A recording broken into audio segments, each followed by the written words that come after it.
Assalamualaikum warahmatullahi wabarakatuh. Kami dari kelompok 4 akan mempresentasikan sebuah materi yang berjudul Kekuatan Hukum, Teknologi, dan Politik dalam Bisnis Internasional. Sebelumnya, saya akan memperkenalkan anggota kelompok kami. Saya Tasya Nur Febriani sebagai moderator, Ayu Latifah Salma sebagai pemateri pertama tentang kekuatan hukum, Ayu Listia sebagai pemateri kedua tentang bentuk hukum dan perbedaan sistem hukum. Dea Alfira sebagai pemateri ketiga tentang kekuatan teknologi. Evi Kopipas sebagai pemateri keempat tentang lingkungan politik. Langsung saja ke materi pertama. Yang pertama di bidang kekuatan hukum. Suatu perusahaan dalam negeri harus mengikuti hukum dan kebiasaan negara asalnya. Perusahaan harus menaati undang-undang negaranya sendiri dan juga undang-undang negara tujuan tempat perusahaan tersebut beroperasi. Hukum negara asal maupun hukum negara tujuan sangat mempengaruhi cara perusahaan internasional dalam menjalankan bisnisnya. Selanjutnya, kekuatan hukum yang dihadapi bisnis internasional sangat rumit, karena bisnis dipengaruhi oleh undang-undang dan peraturan yang dibuat oleh negara maupun organisasi internasional. Pemerintah yang stabil dan adanya sistem pengadilan yang baik sangat diperlukan untuk menjamin lingkungan yang kondusif bagi pelaku bisnis. Bentuk hukum internasional. Ada dua bentuk hukum internasional, yaitu yang pertama, hukum internasional publik. Hukum internasional publik adalah hubungan hukum antar pemerintah, termasuk hubungan diplomatik dan segala hal yang berkaitan dengan hak dan kewajiban suatu negara berdaulat. Yang kedua, hukum internasional privat atau swasta. Hukum internasional privat atau swasta adalah hukum transaksi antar individu dan perusahaan yang melalui batas negara. Perbedaan dalam sistem hukum. Sistem hukum ini sangat berbeda-beda karena alasan-alasan sejarah, budaya, dan politik. Di sini saya akan sedikit menjelaskan mengenai perbedaan sistem hukum.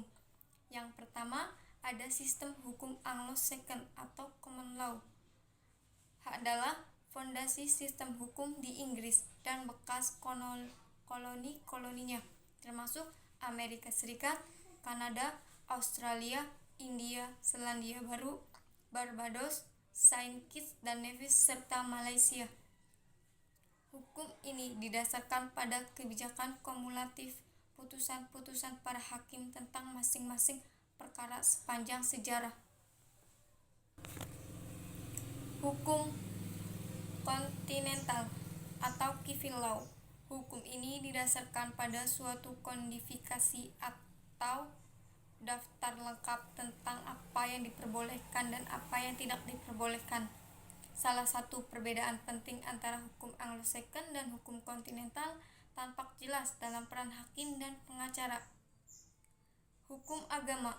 Hukum ini didasarkan pada ketentuan-ketentuan yang diciptakan secara resmi yang mengatur iman dan praktik suatu agama tertentu.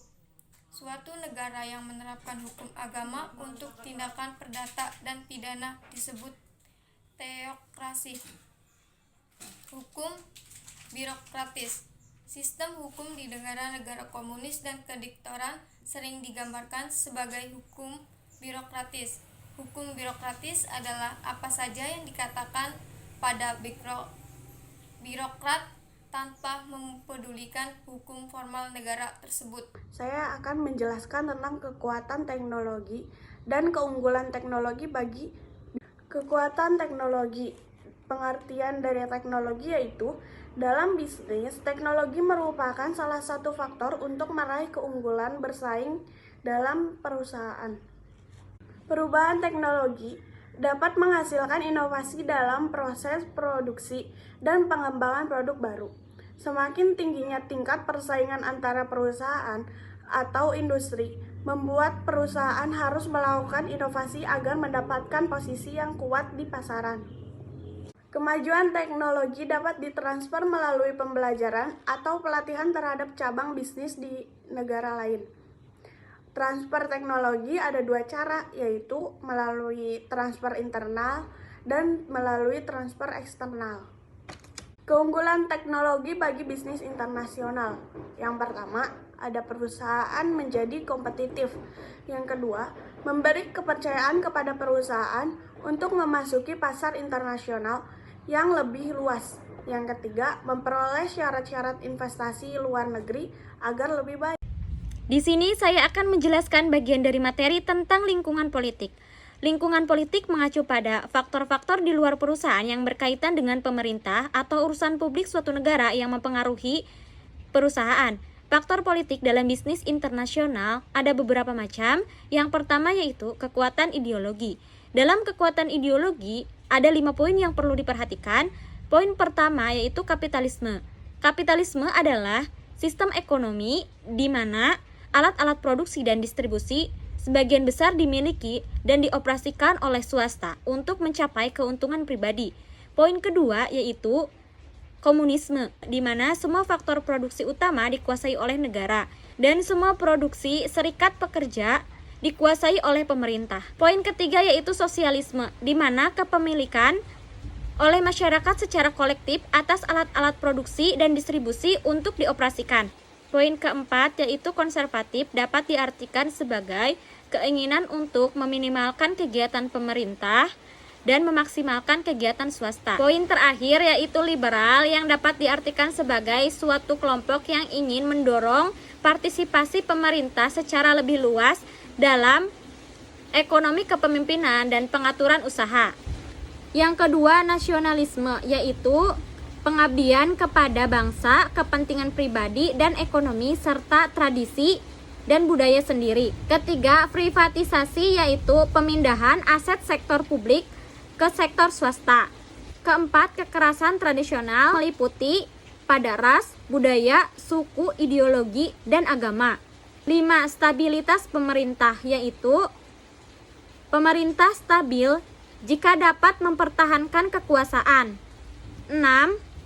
Organisasi internasional, contohnya yaitu PBB, WHO, ASEAN, dan lain-lain. 7. Badan usaha milik negara atau BUMN. Dan terakhir, perusahaan internasional, yaitu merupakan kekuatan politik karena sudah dapat mengatur atau ikut dalam pengambilan keputusan. Mungkin hanya itu yang dapat kelompok kami sampaikan.